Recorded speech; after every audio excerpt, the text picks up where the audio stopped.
tubaye ikaze mwese aho muri tubabwira ngo mukomeze mugire umunsi mwiza. Tugiye kurebera hamwe ese ko bavuga ko Imana ari imwe, ni ukubera iki amadini atandukanye kandi yose yizera Imana imwe. Tugiye kurebera hamwe kandi hari umwana w'umuhungu wakunze umukobwa badahuje idini, biza kurangira ababyeyi babo bavuze ko bitakunda ko atarongora umukobwa badahuje idini. Biza kurangira umusore bamubwiye ko mu gihe cyose afata umwanzuro wo gushaka uwo mukobwa ko azaba yitandukanyije n'umuryango we. Ese ubundi ibintu birakwiye koko? Njyewe uko mbyumva ku ruhande rumwe, hari abantu b'abanyedini bita abanyedini bashobora gufata ikintu bakaba babuza undi amahirwe ye. Ni ukuvuga ngo wenda afata urugero, uwo mukobwa akunze umuhungu wo muri dini, mu by'ukuri pasiteri nawe ubwe ntiyabasezeranya n'abakristo nabo bakeneye ibirori. Urumva rero icyo kibazo gishobora kuba aricyo kibitera, gituma hirya no hino ababyeyi batabyumva, ugasanga n'abana ntibari kubihuza. Ubwo rero niho havamo kwishingira nyine bakigendera. None se ubundi imyizerere y'amadini igira ingaruka ki ku rukundo? Bavuga abenshi, abahanga bavuga ko urukundo nyine ari ibintu byikora byizana. Niba uri umuntu usenga mu by'ukuri, kuki umwana waramutse akunze undi muntu wo mu idini runaka, kuki umubyeyi nyine atabyishimira? Ubundi nyine biragoye kuba iyo umwana asengera mu idini runaka, akenshi usanga n'abasore wenda bakundana cyane baba arabo muri iryo dini. Kereka iyo usanga hari igihe wenda bayariganye n'abandi bantu cyangwa barahuriye mu kazi badasengera mu idini rimwe, bakaba ngombwa yuko bahura gutyo. None iyo bahuye bo bakipangira gahunda zabo, hari igihe usanga ababyeyi batari kubyumva. Rimwe na rimwe ugasanga barabangamye, bakavuga ati reka tubitware gutya, reka tubikore gutya. Ugasanga mbese ni ikintu na kimwe gishobora kuba kibitera. Gusa njyewe ku ruhande uko mbyumva ku giti cyanjye, idini ntabwo ryabuza umuntu kugira ute kuba yashaka uwo yakunze, cyane ko hagati yanyu mugomba kubiganiraho mukemeza icyo mwakora. Niba ari ukuvuga ati turajya muri iri n'iri, kuko idini ntabwo ari ryo rizatuma umuntu atubaka umuryango. Dusubiye mu mateka tukumva ko uwitwa Salomo, uyu nguyu yari afite abagore barenga 1000, kandi n'abagore agiye ashakana nabo cyangwa se arongora bavanye imihanda yose y'isi, kugeza n'ubwo ageze muri Ethiopia, mu gihugu cyo muri Afurika, avanamwo umugore. Urumva ko ntabwo uyu nguyu Salomon yagendeye ku bwoko bumwe cyangwa se agendere ku nkomoko y'iwabo.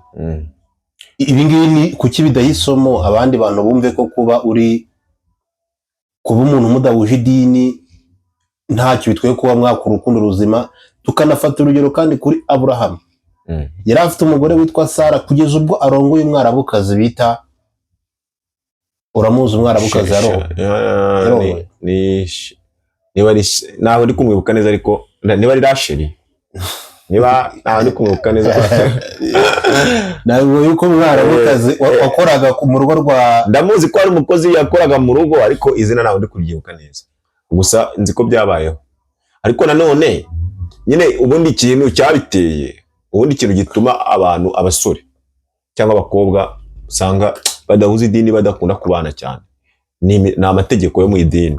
Kuko usanga wenda umwe yarabatijwe mu idini runaka, none yasanga undi, ugasanga ubwabyo bibaye ikibazo. Akenshi uzarebe iyo umusore cyangwa umukobwa bagiye kubana babinegosiye, usanga bajya mu idini rimwe, bakavuga ati twebwe, akenshi n'ababyeyi babigiramo uruhare, niba narinde muri iri dini, reka nze muri iri kugira ngo tubashe kubana, cyangwa reka nze muri iri nawe, bakareba idini nyine. Ababyeyi bafite imbaraga nyinshi, sibyo? Bababyeyi bafite imbaraga nyinshi nibo bakurura buriya, nibo bavuga ati noneho reka tujya. Reka twibutse abadukurikiye ko umuja Aburahamu yabyaranye nawe umwana witwa Ismail, ari uwitwa Hagari, cyangwa se yari umwarabukazi uturuka mu gihugu cya Misiri. Ariko ntabwo byatumye Aburahamu uyu nguyu atamugira urukundo, kuko ngo yari umwarabu, wenda Aburahamu atari umwarabu. Ariko uyu munsi usanga mu nsengero bavuga ngo umusore kuko asengera aha, umukobwa akaba asengera aha, ababyeyi bitandukanyije nawe, ugasanga nta ngufu bamushyigikira bashyiramo, cyangwa se ugasanga bitandukanyije nawe, kuvuga ngo kuko uri umurokore ukaba urongoye umudive, kuko uri umukatolika ukaba urongoye umuyisilamukazi, kubera uri umuhamya ukaba ugiye kurongora umukobwa w'umuprotestante. Ibi ntabwo tubishaka. Ugasanga ivangura mu madini rikomeje kugenda rishyiramo ibintu utapfa gusobanukirwa. Ese koko bigishwa urukundo? Ubundi yenda reka twemere ko idini ku ruhande rumwe ari ryiza pe, ko wavuga ati ndi muri iri bituma kuko muhuje wenda reka tubyite wenda guhuza imico. Buriya iyo wenda impamvu akenshi iyo muhuje imico muzi wenda iki ni icyaha, iri ni ikosa, iyo mushakanye birabafasha kuko bituma nanone mumenya ukuntu mwitwara, n'imiryango ibiri kumwe namwe iyumva ko umuntu yizeye koko izanye umuntu yizeye. Ariko nanone ya umwe asengera muri indi dini n'undi irindi dini bitavuze ko batakubaka urukundo, bamubaka. Ariko nanone idini buri ikintu rifasha, niyo mpamvu ababyeyi kenshi usanga babigiramo uruhare, rifasha kuba umuntu bamwizeye ko kuko ibyarimo ari kumwe nabo. Niyo mpamvu buriya kenshi usanga ababyeyi babigira intambara. Gusa ari urukundo, ari umuntu ukundana ufite urukundo, ntago we yakagombye kumva ko ibyo yabigenderaho akenshi, ahubwo wowe reba ikigufitiye inyungu. Ngiye ku ruhande rwanjye niko nabyumva, umuntu areba ikimufitiye inyungu. Ariko hari benshi tuzi bagiye bashakana bahuje amadini, ndetse n'ababyeyi babo bahuje amadini, ariko urugo rukabananira. Ibyo bibaho kimwe nuko hari ababa batahuje ababa nabo badahuje amadini nabyo bikanga. None se njye ikintu ntumva neza ni gute umurokore cyangwa se umu ADPR yemera Yesu, akemera n'Imana, yemera Yesu ko yapfiriye ku musaraba n'ibindi byinshi byose. Umudivantiste w'umunsi wa karindwi nawe iyo nawe arabyizera. Uretse icyo batemeranya ni kimwe, wenda wasanga ari nk'umunsi basengeraho gusa, ariwo batandukanyije. Ariko ugasanga bagiye kubana hagati yabo, ababyeyi barabyanze. Nyine impamvu babyanga nyine nicyo nirakubwiye cyo kumva yuko wowe mudahuje idini mutari umuryango umwe. Muri Bibiliya se byanditswemo nyine ngo wowe mudahuje idini, sinzi niba ari Paulo wabivuze ngo wowe mudahuje idini n'iki n'ibindi, ni byinshi yavuze. Ariko buriya nubwo nyine ubundi ikiza ubundi ifata urugero, reka nk'uwo urugero wenda sibyo, yenda kugira ngo tubyumve, fata wenda umuntu wo mu Barabu sibyo, none wowe urabona hariya mu Barabu hari aho udashobora kujyana Bibiliya ngo uyigaragaze, banagufata ku buryo baguhana sibyo. Hari n'umwana nigeze kumva bafunze burundu kubera bamubonanye urupapuro rumwe rwa Bibiliya.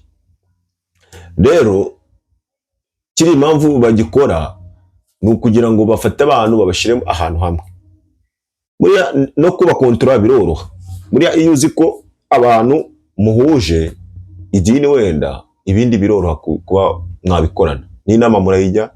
Ariko umuntu mudahuje idini muri hari ibintu byinshi uvuga ko ataramisha agira gutya, nibyo mbese bituma abantu akenshi. Ariko tukira wenda ibyo by'Abarabu ko baramufatanya agapapuro ka Bibiliya, byo birumvikana. Abarabu idini ryabo ry'abasekuruza babo ni Isilamu, nyine niyo dini ryabo kuva na kera. Ubu ntabwo bemera gutya, bemere na gutya. Ariko njye ndibaza ku badive n'abarokore cyangwa se abaprotestante n'abadive, abakatolike n'abahamya na gutyo ugasanga bo ubwabo hagati yabo bose ni abakristo, bemera Kristo nk'umwami wabo n'umukiza. Ariko ugasanga ubu ubwabo bifitanye ivangura rishingiye ku myemerere. Ugasanga ni ikibazo umuntu atapfa gusobanukirwa ngo abyumve. Nyine yumvikana ikibazo ahantu kiba kirerega amadini iyo adahuje nyine n'ibidini ADPR irindi ari abadive, hari ibintu badahuza.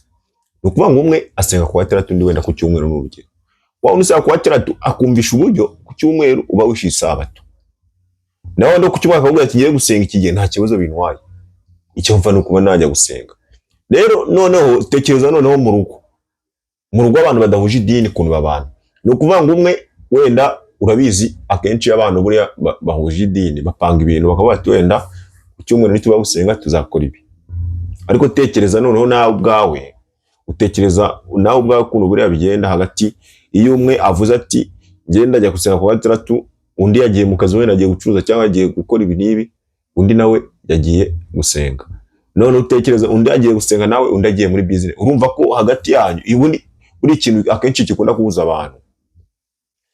Ikintu cy'idini nacyo buriya gituma urukundo nabwo ruzamuka rimwe na rimwe ku bantu nyine barufite, kuko baba bahuje kujyana. Buriya iyo ujyanye n'uwawe gusenga birafasha cyane, wowe wumva uri proud kuri we.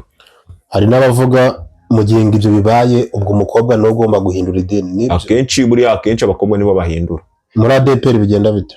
Jewe uko mbizi muri ADPR nabwo umukobwa ashobora kuza, kuko ushobora gutereta umukobwa muri Gatolika cyangwa tereta umukobwa wawe akaza mukamwabana, cyangwa umusore nawe nakubwiye ngo biterwa ndacyakira. Umusore ashobora kuba nta kintu yibereyeho ku ruhande rumwe, ugasanga nta kintu yibereyeho, umukobwa ugasanga wenda n'umwana uraho bafite ibintu. Urumva ababyeyi be bakamubwira ati wowe iri dini ntiwagwemere kurivamo, niba ushaka za usanga umutubakorera ubukwe. Umusore akavuga ati nta kibazo reka nze. N'umukobwa rero hari igihe umukobwa wenda bavuga ati ngewe ni buriya akenshi buriya ngo abakobwa bakunda abantu basenga, bati uyu musore arasenga reka bari we njye kwishakira. Icyo kibitera gituma abantu bagira nyine. Ariko hari n'igihe usanga urumva umuryango ukize undi muryango ukennye, ariko wa muryango ukennye ukaba ufite amahame ugenderaho, ariko ubutunzi bw'isi bukawuganza, bakavuga ati nubwo bitashoboka rwose mwana wacu hariya aho turabyemeye jyayo. Ariko yaba ari umukene ku mukene wenda banganya ubushobozi bakaba babyanga. Ibyo biterwa n'iki? Nyine urumva hari ikintu abakurikiye. Wa undi wagiye nyine w'umukene hari ikintu abakurikiye, ariko wa undi w'umukene nyine barahangana nyine bakaba bati so urajya kumara iki, urajya kumara iki. Niyo mpamvu rero usanga akenshi amadini buriya akenshi hari igihe avanga ibintu. Ni ukuvuga ngo ubundi ntabwo amadini yakomeje kwitambika mu rukundo. Njyewe uko mbyumva ntabwo yakomeje kwitambika mu rukundo ubundi muntu, ahubwo ababyeyi buriya ntabwo aribo bakomeje kwitambika mu rukundo, kuko icyambere cyo ababyeyi bo ikintu bakora ntabwo aribo bubaka urugo. Abantu baba bagiye kubaka urugo ari abana babiri, uko baba bazatwara ubuzima bwabo nibo bakuzi, ahubwo wenda ikizima bagomba kubashyigikira. Iyo bagiye inama ari babiri, umusore n'umukobwa bakomeje kujya inama bakavuga ati dukora ibi, babyemeza bakabyemeza. Ariko ni ukuvuga ngo hari ababyeyi bashyiraho inkoni bakavuga ati nudakora ibi ntituzagukorera iki. Baba bangamiye umuntu ariko nta kindi, nta yandi. None wowe uri umusore wakwemera kwitandukanya n'umuryango wawe ugakurikira urukundo rw'inzozi zawe? Njyewe se ndamutse naramukunze ntago nose umuryango n'ubundi kuko mba ngiye gusiga umuryango ngiye kubaka urugo.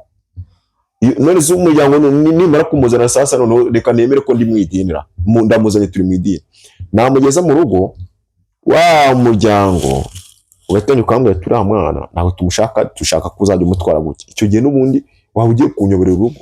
Ariko ubuzima bw'uyu munsi bushingiye ku mafaranga. Ni ukuvuga ngo kuzana umukobwa cyangwa se umugore ariko nta bushobozi ufite, kandi uzi ko umuryango wawe ari ukuri inyuma, sinzi ko ari umusore wafata riske yitandukanye n'umuryango we ajye kubana n'umukobwa w'abandi mu bukene, babeho batarya, babwirirwa baburara. Mu Rwanda ubona abo bantu bahari, izo ntwari ni bakeya. Ariko icyo mvuze cyo buri ibintu birashakwa, sibyo? Ushobora kuzana n'umuntu nta ikintu na kimwe mufite, kubera umuhati mufite n'umutima mufite mukabigeraho. Imiryango nta mbaraga cyane, abagize imiryango yanyu umaye nka Nyakame cyane kabisa. Icyambere cyo ubundi reka mwereke ikintu kizana gituma abantu bakira, ntabwo ari uko abantu baba batuze amafaranga. Yego nabyo bibaho, ariko kenshi usanga ari guhuza.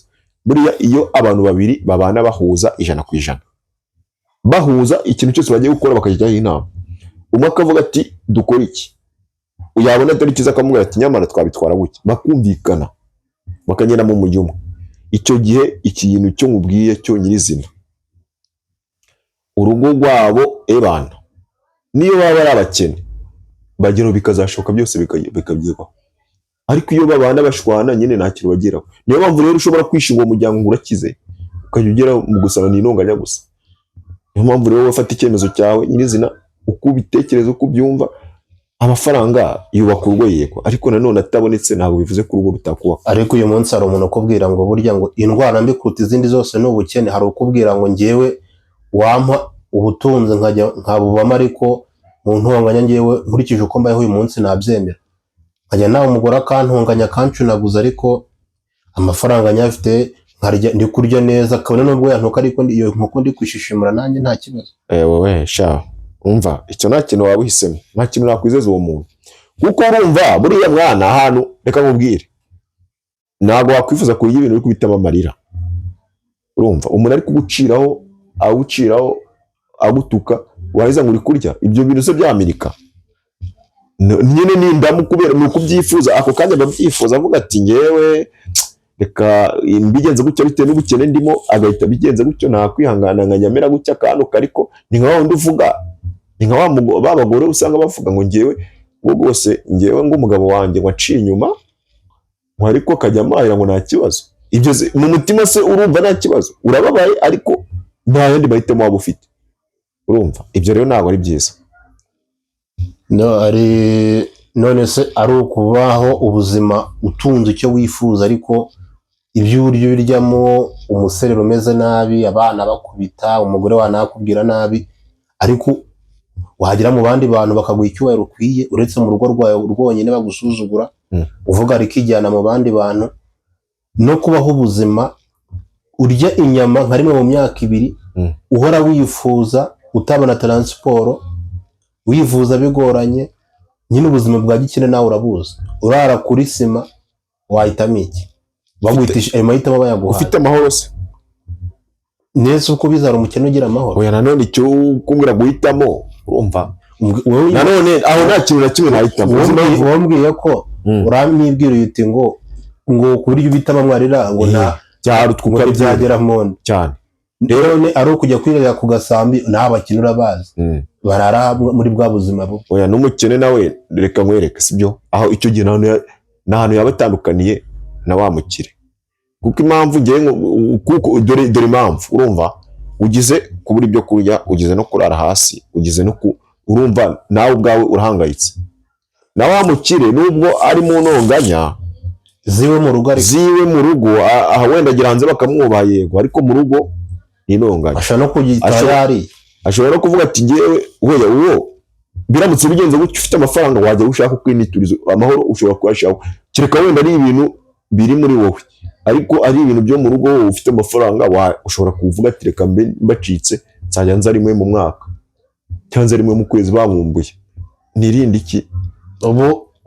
Ubonye nk'umugore ugwa amafaranga mu bandi akakubwira ati ariko ngiye kuzajya utandanya nko kubiturushye ati ariko nanjye ubuzima bwiza ushaka nzabuguha uruki buri gihe akanche kurushyi gusa rumwe cyane kize byanwa. Ikibi ni uko urumva man reka nkubwira amafaranga tujye tubyemera amafaranga afite icyamaze sibyo. Yenda ngewe sindi gushyigikira ibyo ariko umuntu ariko ndisa gushizeho cyuruki no kubitwa ari gukubitwa ukutashye kuce kurushyi cyane, ariko icyo ushaka uko kibona cyane.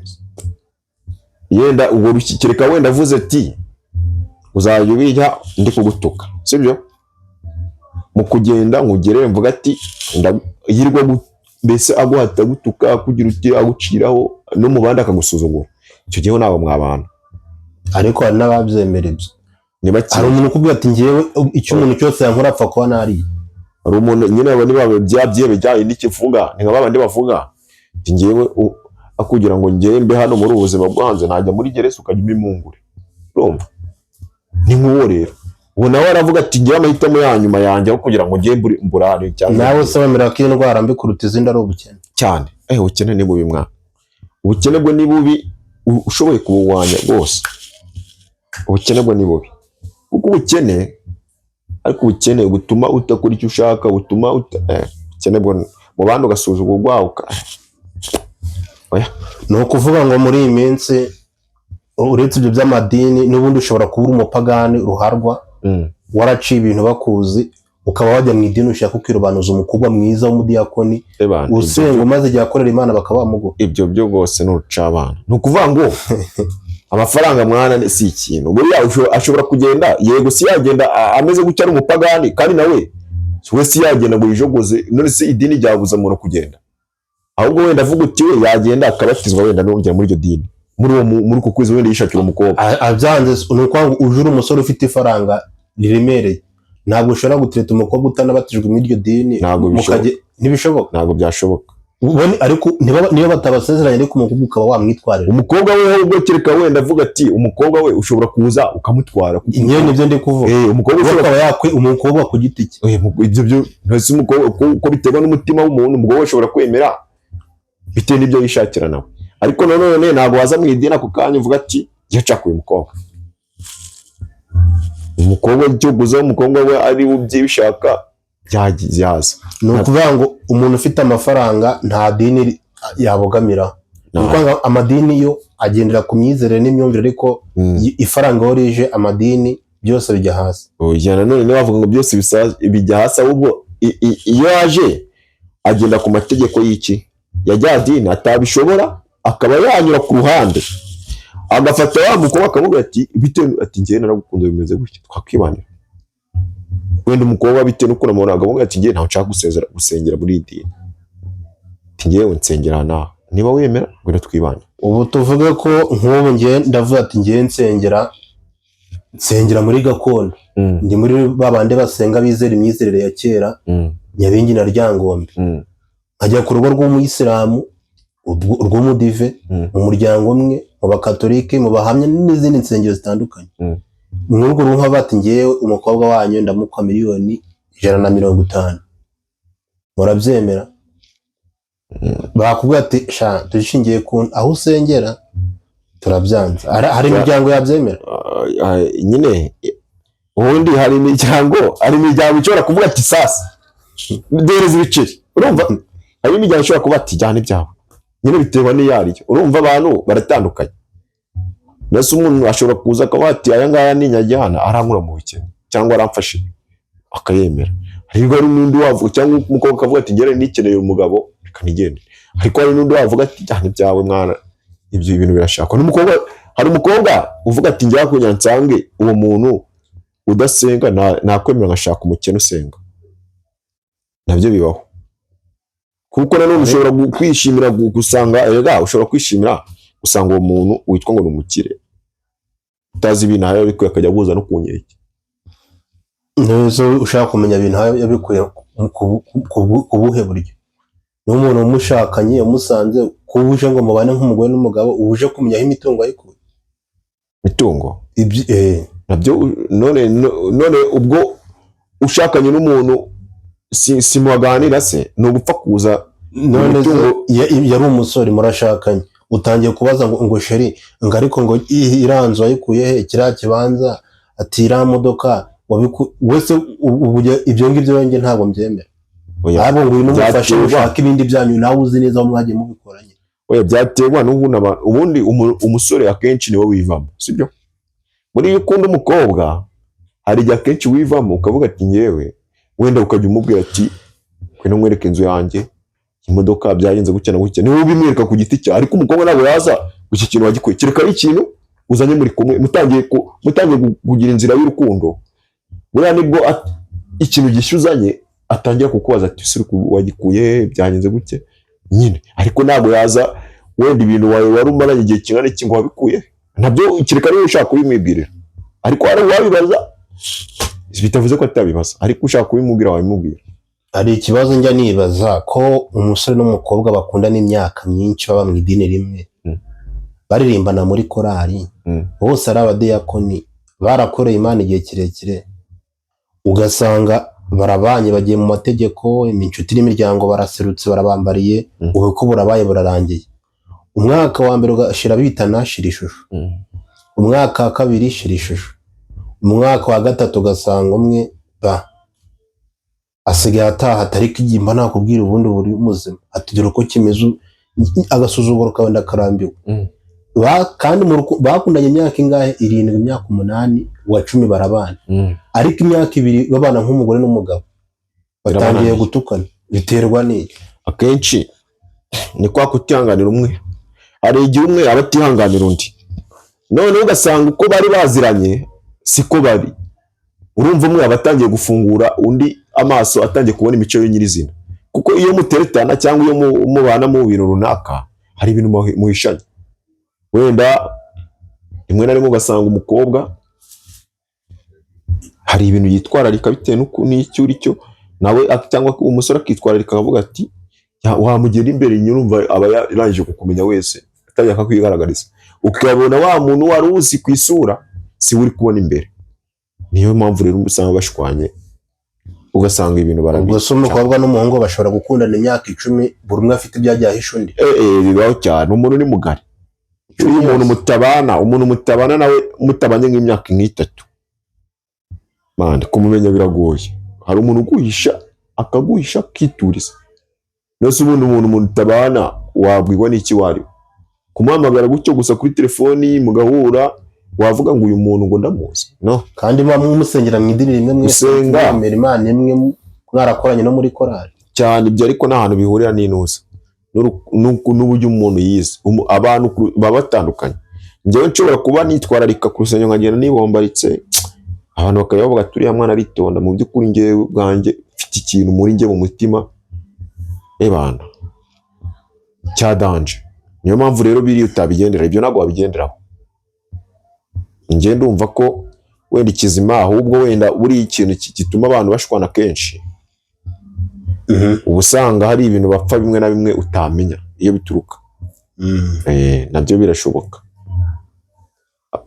ugasanga abagiye bahishana, abagiye bagira ute, mbese muri bya bintu bahishanye nibwo atangiye kubimwigaragariza. Wenda baturugero umukobwa ashobora kubwira umusore ati ngewe rero ibi simbikunda, kandi imbere yaravuga ngo ngewe ibi nzabyihanganira pe, nukora iki nzabyihanganira. Iyo mu giteretana buriya iyo muteretana umukobwa usanga kenshi akubwira ati ngewe, cyangwa umusore ati wenda akamubwira ati ngewe ngira amahane, buriya twanaserera buriya urebye nabi, akavuga ati ugira amahane se, kuko nyine urumva urukundo ruba rurimo. Ugira amahane se kuburyo wajya nkubita umutipe ati ngewe najya gukubita, ariko umukobwa akavuga ati nzaza nkubite ndebe. Wenda urumva ni ibintu bari guteretana nyine bari kwishima kubera ubwo urukundo barimo, wenda akazajaza yamurakarira undi akivumbura. None wa muntu yakwivumbura akagira ngo mbese umuntu kuri uko kwivumbura akaba ati buriya bizarangira. Mwashaka wenda ukabona noneho kwa kundi wamubujije noneho akubye 5, kwa kundi niwe waramubwiye ati ngewe wenda jya ureka ibi ngibi tukora ibi ngibi, ugasanga noneho ahubwo amaze kukumenyera byananje. Ubwo rero abantu usanga bashwana ibyatari. Hanege ariko ushaka umukobwa akorera Imana atuje, nabwo wamugeza mu rugo agashaka kuba umuyobozi w'urugo ku buryo rwose ugeramo ugasanga agushyize hasi da. Iza kenshi ubundi umuntu ushaka kubaka, uboneka nkwereke mwana, nushaka kubaka ushaka kugira ngo urugo rwawe rugere kure, wa muntu nawe urandeba kuko cyangwa uri kunyumva, niba ushaka kugira ngo urugo rwawe rugere kure, urugo ururekere umugore amenye diru zo mu rugo. Wowe ikintu uzamenya, menya izindi gahunda z'iterambere n'iki, ujye ubimenya tubinemezera gutya, nabwo mujye inama. Nawe ubundi ugiye gupambana n'umugore mu rugo akurahiye n'umufasha, ubundi buri impamvu bamwita umufasha kugira uza n'umugore aba hari ibyo aje kugufasha nyine. Umuntu yaba ari umufasha ntabwo upfa gukora icyo ubonye nyine, yagomba kukigiramo uruhare. Rero wowe niba ushaka kwiyubakira urugo kugira ngo witurize, akenshi uzareba buriya muntu ushaka kubaka urugo yituriza, akenshi usanga biharira umugore. Uzarebe n'abantu, ngewe mbona abantu benshi bubakisha wenda nk'ibikorwa runaka, amazu ibiki, akenshi usanga abagore aribo babigenzura. Niba ari ibintu bashaka gushyira mu nzu, umugore araza akavuga ati nshyiramaka nkoreraka uzakoraka. Umugabo akenshi usanga abagabo hari ibintu tutitaho byinshi, twebwe tuba twibere muri diru nyine wenda runaka, ariko ugasanga umugore utuntu twose. N'ubu ushobora kuva fata idirishya ukarishyiraho wenda rimeze ukuntu, umugore yaza akavatira idirishya wapi, ariko iyo umuretse akabikora yabyica, naza ibyo azashyiramo wowe nta n'ikibazo bikubwiye. Buriya akenshi abagabo ntago ibintu byo kubanga iki ntacyo bimuke, kuko ari wabishyizemo, ntago azajya yirirwa akubwira ngo ibi ngibi wakoze ngo ibi ni uramureka nyine. Niyo mpamvu ukwiye kujya ubareka. Ikibi ni uko wamureka wenda akajya mu bindi akayapfusha ubusa, ariko ubundi ari iterambere ari gushyira mu rugo nta kiba bigutwaye. Niyo mpamvu ngewe niko mbibona. Niko bibona. Kuko usanga kenshi uzafate hoya nawe uzabyigenzure. Niba ushaka iyo wishakira iterambere amahoro mu rugo, ureka umugore akenshi mu rugo akaba ari we uyobora urugo tu. Hari umugabo ari kuvuga ngo umugabo ni intare y'umuryango, umugabo niwe ngomba kugira mu rugo abana n'umugore bakamenya ko ntashye. Uwo ni wa wundi ufite imyumvire ya kera. Mbese uramenya ko atashye kuri iki gihe wabikangisha nde? Kumenya ko utashye ni ukubohera icyo uzanye, ntabwo ari ukuza utonoma nk'intare ngo ndi umugabo mu rugo. Kera impamvu na kera niba babikoraga kera, umuntu yabaga imirimo ihari yarahinze byose, ibintu byose bihari, noneho akaza asa nk'utashye nyine yasomyemo akantu, yaza yasomyeho akantu ugasanga araje wenda yigeze intare kubera n'icupa ari kumukoresha. Ariko usubikira iki gihe uzaza ukanga umuntu bahita bagufunga mwana. Ariko wari uzi ko muri iyi minsi hari umupasiteri uva mu rugo yashwanye n'umugore basengera mu idini rimwe, bakagenda bakajya kwigisha mu rusengero, wababona ko banameranye neza kandi baba mu rugo. Ibyo byo bibaho cyane. None se ubwo si ukwishushanya? Kwishushanya nyine wowe n'umugore wawe gukemura ibibazo byanyu mu kuvuga ngo ubundi nibyo ndi bakubwiye ati reba ibyo mvuga, umva ibyo mvuga nureba ibyo nkora. Ni ukuvuga ngo we ntago akenshi ntago uko wabana n'umuntu mu rugo ariko bishobotse uko wabana n'umuntu mu rugo niko wagaragaza n'ibindi hanze, ariko mu buryo bwo kugira ngo sosiyete nanone utayikuramo icyizere. Hari abantu wenda baba bifitiye umutima wo kubaka urugo, babona mwashwanye bagahita bavuga ati niba uyu yashwanye na runaka njyewe ntabwo ngiye tuzarambana n'uyu, ugasanga nawe atangiye kuriraho. Niyo mpamvu rero bajijisha bakaza basa nkaho berekana urukundo ariko bo mu mutima wabo bazikirimo, ugasanga rero niyo mpamvu babitwara gutyo. Cyangwa se babafatiraho nk'urugero ku rusengero, noneho baba baragaragaza ukuri kwabo, nta muntu urumva bahita bahirika byinshi. Niyo mpamvu rero urumva rero kuba bigoye kugira ngo umenye ukuri kwa muntu kiretse we nyir'ubwite akubwiye ibye, kandi ni bake cyane bashobora kuvuga bakavuga amabanga yabo. Umuntu amabanga y'urugo buriya mwana buriya wowe wabimenya ugiye mu ngo buri rugo ari bibaye n'itoroshi bakarishiraho gucya cyangwa kamera kavuga ati we garagaza ukuri kwa kose man, wasanga ingo z'iki gihe wapi. Ariko hari nawe usanga babana neza pe, usanga rwose bafite urukundo ebana, ugasanga n'ikibazo bafite bibaho. Ariko benshi nabo ugasanga rimwe na rimwe nta kubana neza. Twavuga iki ku babyeyi, abakobwa, abasore yumva ko atashakana n'umukobwa, umwanzuro dusoza, atashaka n'umukobwa wadahuje idini, cyangwa se umubyeyi wumva ko umwana we atamuha ikaze amujyana n'umukazana cyangwa se umukwe? Njyewe ikintu nabivugaho, buri wese namanza yitekerezeho, sibyo? Ajya amanza yitekerezeho mbere yo gukora ikintu, areba avuga ati uyu muntu ni ibiki turi guhuriraho, ibyo twumvikana ni ibiki. Nusanga ibyo mwumvikana ibyo byinshi kurusha iryo dini, uzarebe icyo wakwitamo. Kuko nanone ushobora gusanga umuntu ashobora kuba ibintu byose mubihuza ariko idini atari ryo muhuza, none muzahora kubana kandi mukeneye kubaka urwo. None se ubundi dini ku isi niba ashobora imiti yo kuvuga ngo umuntu ngo kuba asengera muri yazazanuye, ufite uburenganzira bwo kuzana ubushaka ku isi, kuko ni wowe nyine uhitamo uwo muzabana. Kandi bavuga ko urukundo rujyaho cyane, rujyaho rushaka. Rero iby'idini rwose ntibikazafata abantu ngo bashwanishe, bitume abantu mbese usanga bashwana ngo kubera idini. Njye niko mbyumva kabisa. Abantu ngo baba banzi ugasanga ni nabwo havamo intambara, ugasanga umwe ngo njye nsengera muri iri, ngo n'undi nsengera muri iri, ugasanga turabakunda cyane. Imana ikomeze.